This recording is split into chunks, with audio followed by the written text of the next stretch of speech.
বাকেরগঞ্জ এবং বরিশাল, আমরা তো একসময় বাকেরগঞ্জেরই লোক ছিলাম, বরিশাল তো পরে, আগে বাকেরগঞ্জ। কাজে কেউ যদি বলেন হুজুরে তো বাকেরগঞ্জের লোক না, এটা ঠিক না।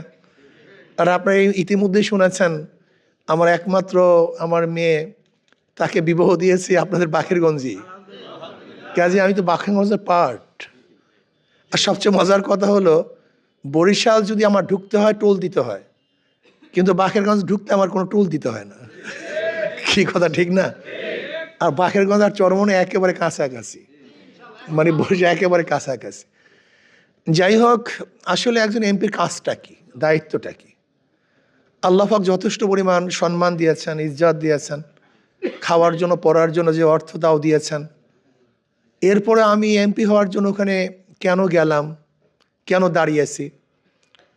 আসলে দেখেন, আমি এখানে যদি 1000 বছর বক্তৃতা করি সেটা আইন হবে না, কিন্তু সংসদে 5 মিনিট কথা বলে সেটা কিন্তু আইন হবে। আমি এখানে 1000 বছর বক্তৃতা করলে সন্ত্রাস মুক্ত দেশ ঘুরতে পারবো না, কিন্তু আমি সংসদে 5 মিনিট কথা বলে সন্ত্রাস মুক্ত দেশ ঘুরতে পারবো। আমি 1000 বছর এখানে বক্তৃতা করলে আমার দেশ থেকে 28 লক্ষ টাকা পাচার বন্ধ করতে পারবো না, কিন্তু ওখানে 5 মিনিট বক্তব্য দিলে পাচার মুক্ত একটা দেশ গড়ার জন্য চেষ্টা করতে পারবো। আমি এখানে 1000 বছর বক্তৃতা করলেও চাঁদা মুক্ত দেশ ঘুরতে পারবো না, জুলুম অত্যাচার অবিচার মুক্ত দেশ ঘুরতে পারবো না, কিন্তু ওখানে 5 মিনিট কথা বললে এটা করা সম্ভব হবে। এখানে আপনারা অনেকেই আছেন, সসীম মহোদয় আছেন। আসলে আন্নাসু আলা দিন মুলুকিহিম, আন্নাসু আলা দিনে মুলুকিহিম। প্রত্যেকটা মানুষ কিন্তু তার বাসার অনুসরণ করে, অনুকরণ করে। দেখবেন যে স্কুলের হেডমাস্টার ভালো, সেখানকার উস্তাদ এবং ছাত্ররাও ভালো। যে স্কুলের হেডমাস্টার খারাপ, দেখবেন ছাত্ররাও সেরকম, উস্তাদরাও সেরকম। দেশের লিডার যেরকম, জনগণও সেরকম। এটাই বাস্তবতা। এই জন্য আমি যে আয়াত শরীফ তেলাওয়াত করছি, রাজনীতির সম্পৃক্ত নাই, কিন্তু নবী আলাইহিস সালাম আল্লাহ পাক কেন প্রেরণ করেছেন, কিভাবে প্রেরণ করেছেন? উত্তম চরিত্র দিয়ে। আমাদের শায়খ মুর্শিদ নওয়ারাল্লাহু মারকাদাহু চমৎকার একটা কথা বলতেন, যেই কথারও সমস্ত কথার মূল, 2 নম্বর জমিতে 1 নম্বর ফসল হয় না, 2 নম্বর গাছে 1 নম্বর ফল হয় না, 2 নম্বর উস্তাদের কাছে 1 নম্বর ছাত্র হয় না, 2 নম্বর নেতার কাছে দেশ কোনোদিন 1 নম্বর হতে পারে না। আমি অনেক সময় এটাকে সংক্ষিপ্ত উদাহরণ দিই। একজনের নাম এ, একজনের নাম বি, একজনের নাম সি। এ বি সি তিনজনই চোর। ক্ষমতায় আছে এ, সে কি করবে? আমরা আন্দোলন করলাম, সংগ্রাম করলাম, বিপ্লব করলাম, হটাও এ বসাও বি, সে কি করবে? আবার আন্দোলন সংগ্রাম, হরতাল অবরোধ, হটাও বি বসাও সি, সে কি করবে? কারণটা কি? এটা আমাদের মেজাজের মধ্যেই আসে না, এইটাই সমস্যা। আসলে নেতা এবং দলের পরিবর্তন হচ্ছে, নীতি ও আদর্শের পরিবর্তন হয়নি। ওসির পরে ওসি যায়, প্রশাসন প্রশাসন যায়, কিন্তু আমাদের অবস্থা কি হয়? একই অবস্থায় আছি। এর কারণটা কোথায়? 54 বছর পর্যন্ত আমরা কি দেখেছি? কারা ক্ষমতায় বসেছে? যদি আপনারা বিরক্ত না হন, আমি 2-1টা কথা বলবো। আপনাদের খারাপ লাগতে আছে না ভাই? না, অনেক সময় না ভাই, অনেক মানুষ হয়ে গেছে এখানে। সবাই ভদ্র বিশিষ্ট এবং নির্বাচিত লোকদেরকে দাওয়াত দেওয়া হয়েছে এখানে, সবাইকে গড়ে দাওয়াত দেওয়া হয়নি। এ দেশটা কেন স্বাধীন হয়েছিল? 70 নির্বাচন হয়েছিল। সেই 70 নির্বাচনে আওয়ামী লীগ সংখ্যাগরিষ্ঠ সিট পেয়েছিলেন, প্রায় 160টি সিট পেয়েছিলেন। তারা পশ্চিম পাকিস্তান, পূর্ব পাকিস্তানের শাসক হবেন। জিয়াউর রহমান শেখ সাহেব তিনি আলোচনা করতেছিলেন যে আমি উভয় দেশের প্রধান হব, কিন্তু ইয়াহিয়া খান সাহেব তার কথা রাখলেন না। না রাখার পরে যুদ্ধ চাপিয়ে দেওয়া হয়েছিল। আমরা কেন আন্দোলন করেছিলাম, সংগ্রাম কেন করেছিলাম? ভোটের মর্যাদা রক্ষা না করার কারণ, অন্য কোনো কারণ নাই। কিন্তু যদি তখন শেখ সাহেব প্রধানমন্ত্রী বা প্রেসিডেন্ট হতেন, তাহলে দেশ স্বাধীন হতো? কোনোদিন না। এখানে ভোটের মর্যাদা রক্ষা না করার কারণেই আমাদের যা যা কিছু ছিল তা নিয়ে ঝাঁপিয়ে পড়েছিলাম। 71 দেশ স্বাধীন করলাম, 72 সংবিধান রচিত হয়েছে, 73 আরেকটা নির্বাচন হয়েছিল আওয়ামী লীগের আমলে। আওয়ামী লীগের সরকারের অধীনে আরেকটা নির্বাচন হয়েছিল 73-এ। সেখানে আওয়ামী লীগ ভোট পেয়েছিল 293 ভোট। কিভাবে পেয়েছিল? এই মোস্তাক সাহেবের বাড়ি দাউদকান্দি, তিনি সেখানে নির্বাচিত হতে পারেন না। তার ভোটের বাক্স হেলিকপ্টারে দাউদকান্দির থেকে ঢাকা এনে ভোট পুড়িয়ে তারপর নির্বাচিত করেছিলেন। ওই 73 নির্বাচনে কেউ অংশগ্রহণ করতে পারে নাই, নমিনেশন পেপার সাবমিট করতে পারে নাই, ভোট কেন্দ্রে যেতে পারে নাই। দেখেন যে 70-এর নির্বাচন সঠিক মর্যাদা না দেওয়ার কারণে যে স্বাধীন হয়ে গেল মাত্র 2 বছরের মধ্যে, এর কারণটা কি? মাত্র 2 বছরের মধ্যে। আমি আপনাদেরকে বারবার একটা কথা বলতে চাই, এদেশের মানুষের কি আকল হবে না, বুদ্ধি হবে না? এ পরিবর্তনে বি, বি কে পরিবর্তন সি, সি কে পরিবর্তন করে ডি, কাজটা হবে কি? একই তো চরিত্রের মানুষ, একই তো আদর্শের মানুষ। আমি যেটা বলতে চাই না ছিল না তা না, আমরা ভালো মানুষকে নির্বাচন করতে পারি না। কেন পারি না? ভালো মানুষগুলির অবস্থাটা কি? সে তো ঘুষ খায় না, সুদ খায় না, সে তো বিশাল অঙ্কের টাকা ব্যাংকের থেকে মারিন করে না। আর নির্বাচনের ব্যবস্থাটা মনে হয়ে গেছে টাকা দাও, টাকা দাও, টাকা দাও, টাকা দাও, টাকা দাও। নির্বাচন মানি মারামারি, নির্বাচন মানি কাটাকাটি। একজন ভদ্রমহিলা আমাদের সচিব মহোদয়, সে কি এখন মারামারি করতে যাবে? আমি পীর মানুষ, আমি কি মারামারি করতে যাব? এখন কি করতে হয়? আমি যখন প্রথম নির্বাচন করেছি, বিশ্বাস করবেন না, আমার মুখের মধ্যে ধোঁয়া ছেড়ে দিত বিড়ির। এটা করছে, এ পাবলিক করছে, কিন্তু আমি পিছপা হইনি। কেন? এই সমাজকে পরিবর্তন করতে হবে, এই ঘুণে ধরা সমাজকে পরিবর্তন করতে হবে। যদি আমরা পিছনে সরি, যদি ঘর ছেড়ে দেয় মালিক, তখন ঘরের মধ্যে সাপ বিচ্ছু বাসা বাঁধে, কিন্তু যখন মালিক সেখানে যায়, সেখানে বাসা বাঁধতে পারে না। আমরা ভদ্র বিশিষ্ট মানুষগুলি যারা দেশের কল্যাণ চাই, মানুষের কল্যাণ চাই, এই লোকগুলি পচা গান্দা রাজনীতির থেকে দূরে থাকার কারণে এখানে চোর ডাকাত বদমাশরা যা বাসা বেঁধেছে, সব 2 নাম্বার 6 নাম্বার লুটেরা গুন্ডা বদমাশরা এখানে অংশগ্রহণ করেছে। আমরা কি চাই? আমরা চাই এখানে ঘরের মালিক আসবে এবং সেখানে সাপ বিচ্ছুগুলা পালিয়ে যাবে। ঘরের মালিক আসবে, চোর ডাকাতরা দখলকৃত জমি ছেড়ে দিবে। ঠিক আমরা কি চাই? ভদ্র বিশিষ্ট মানুষগুলি ক্ষমতায় আসুক, দিনদার এখানে আসুক। যদি দিনদার এখানে না আসে, 1000 বছর চেষ্টা করবেন, চিল্লাবেন, আন্দোলন করবেন, সংগ্রাম দিবেন, বারবার জীবন দিবেন, রক্ত দিবেন, এই দেশ পরিবর্তন হবে না। আমি আগেই বলেছি, আমি এখানে কেন নির্বাচিত হতে চাই। আমরা সবাই বলছেন বাকেরগঞ্জের উন্নয়ন, বাকেরগঞ্জ উন্নয়ন সেকেন্ডারি কাজ। একজন এমপির কাজ শুধু রাস্তাঘাট করা না, একজন এমপির কাজ হলো আগামী দেশটা কোন নীতি এবং আদর্শতে চলবে সেটা নির্মাণ করা, এটা বিনির্মাণ করা। এদেশে চুরি হবে কি হবে না, ডাকাতি হবে কি হবে না, জুলুম অত্যাচার হবে কি হবে না, অবিচার হবে কি হবে না, গুম হবে কি হবে না। আজকে বিচারের অবস্থাটা কি? সেখানে নিরপেক্ষ বিচার নাই। আজকে বর্তমান বিচারালয়ের মধ্যে নিরপেক্ষ বিচার নাই, অথচ একজন বিচারালয়ে থাকা উচিত। এখানে ভদ্র বিশিষ্ট লোক আছেন। একটা ভালো কান্ট্রির সবচেয়ে বড় নমুনাটা কি?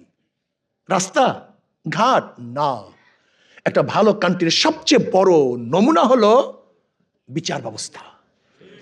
এটা সুবিচার হলো সবচেয়ে বড় নমুনা। অথচ আমাদের সুবিচার বলতে কিচ্ছু নেই। এই যে নমিনেশন পেপার নিয়ে দেখেন, এক নমিনেশন পেপারে একজনের ভুল হয়েছে, তার নমিনেশন পেপার কারেক্ট, ওই একই কারণে আর একজনকে বাতিল। এটা কেমন হলো? এটা কিসের বিচার আমাকে বলেন? তাহলে আইন জানে না বা প্রয়োগ করতে পারে না। সব জায়গায় গ্যাঞ্জাম, সব জায়গায় ঘুরে ধরছে। এই সমাজ থেকে লুটকে বন্ধ করতে হবে, জুলুম অত্যাচারকে বন্ধ করতে হবে, সাম্যতা, মানবিক মর্যাদা, সামাজিক ন্যায় বিচার প্রতিষ্ঠিত করতে হবে। আজকে দেখেন, বিড়ালের সাথে আমরা ছবি তুলতে আনন্দিত হই, লেকিন একজন মেতরের কাঁধে হাত দিয়ে কি আমি ছবি তুলতে পারবো? আমি লজ্জা পাই।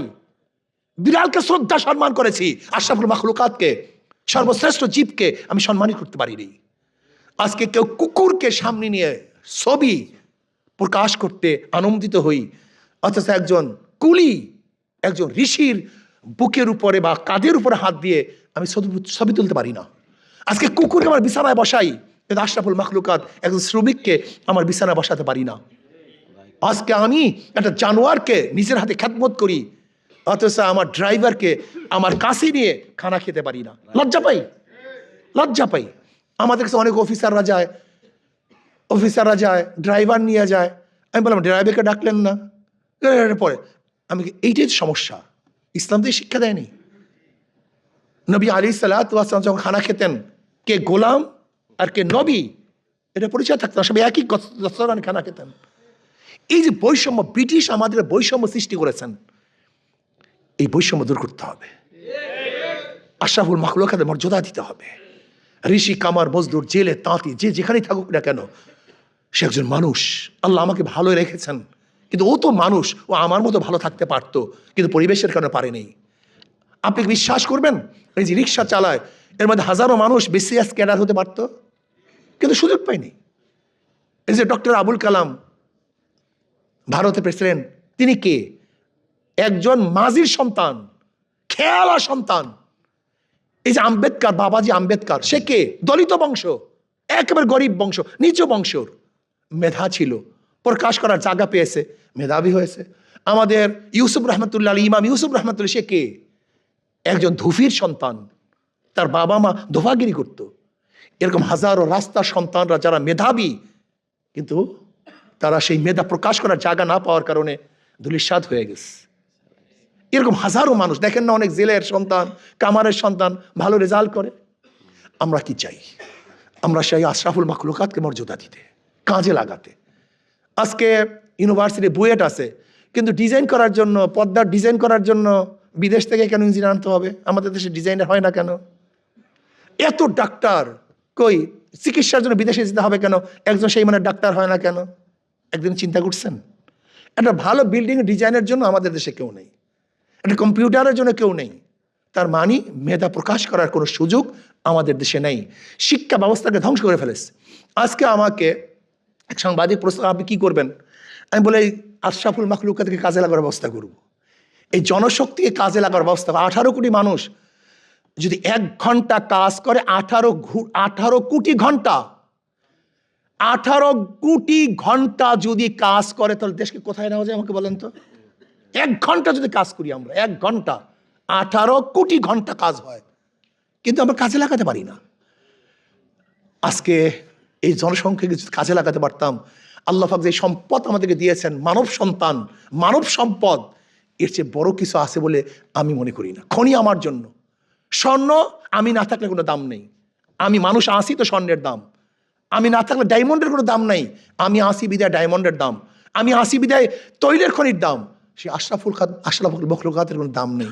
আসুন না আমরা সম্মিলিতভাবে এই দেশটাকে গড়ার চেষ্টা করি।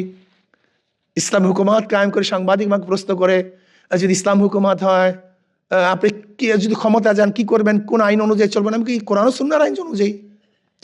কলে মৌলবাদী, দক্ষিণপন্থী, চরমপন্থী, অনেক কথা বলে।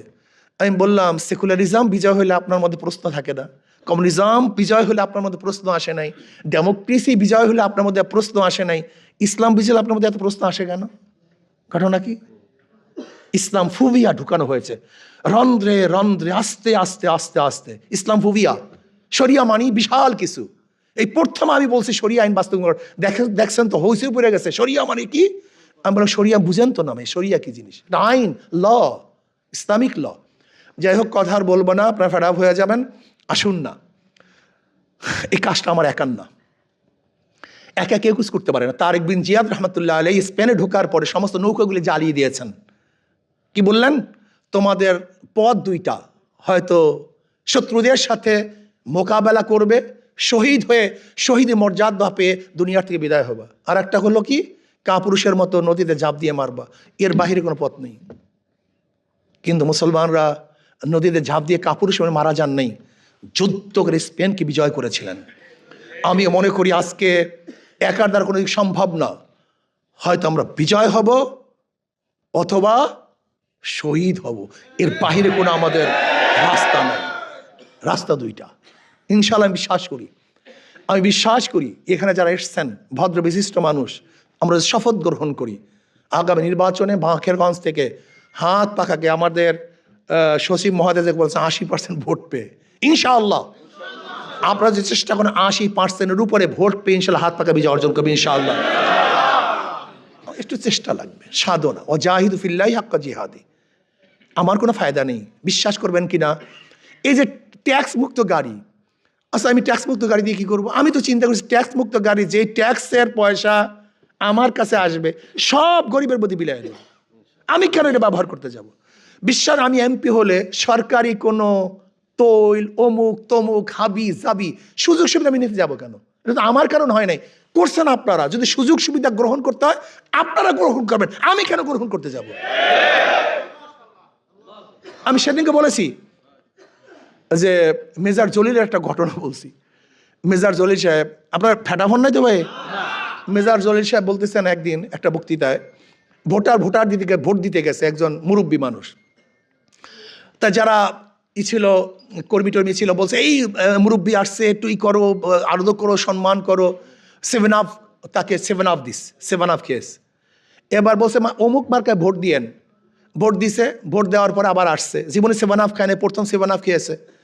এখন দেখেন আদর নেই, যত্ন নেই, তাকে বলতেও বলে না, ডাকেও না। তাই মুরব্বী নিজে গিয়ে বসছেন, কিন্তু কেউ কিছু কথাও বলে না, বরং বিরক্ত সবাই। বলে ভাই একটু পানি দাও।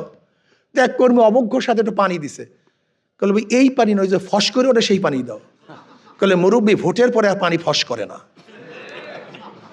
পানি ফস করে ভোটের আগে, ভোটের পরে আর পানি ফস করে না। আমি বলছি যারা ভোটের আগে পানি ফস করবা, ভোটের পরে তোমরা নিজেরা ফস হয়ে যাবা।